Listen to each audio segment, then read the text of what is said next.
જી, મારું નામ જય પટેલ છે। આજ રોજ સાજનભાઈ ભરવાડને બાતમી મળેલી હતી કે મહુવા તાલુકાના આમચક ગામમાં અંદર જંગલ સાઈડ ગૌમાતાનું કટિંગ થવાનું છે। એ બાતમીના આધારે પોલીસને સાથે રાખીને સ્થળ પર રેડ કરતા 2 ગાય કપાયેલી મળેલી છે અને 3 ગાય જીવતી મળેલી છે।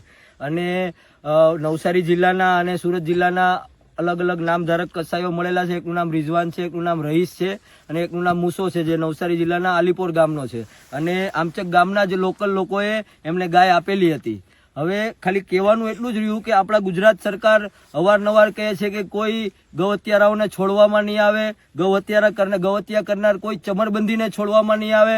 પૂર્વ ગૃહમંત્રી અને હાલ આપણા ડેપ્યુટી સીએમ હર્ષભાઈ સંઘવીએ ઘણીવાર જાહેરમાં કીધેલું છે। તો આજે આ ગાય કાપતા 2 કસાઈઓ રંગે હાથે પકડાયેલા છે। હવે જોવાનું એ રહ્યું કે આમનો વરઘોડો નીકળે છે કે નહીં અને આમને યોગ્ય સજા મળે છે કે નહીં અને પોલીસ આનો વરઘોડો કાઢીને એક દાખલો બેસાડે છે કે નહીં। કારણ કે અત્યાર સુધી અનેકો આરોપીના વરઘોડા નીકળ્યા છે પણ ગૌ હત્યારાના કોઈ દી વરઘોડા નથી નીકળ્યા। હવે આ સરકાર આ કસાઈઓના વરઘોડા કાઢશે કે નહીં એ જોવાનું રહ્યું। જય શ્રી રામ, જય શ્રી રામ, જય શ્રી રામ, જય શ્રી રામ।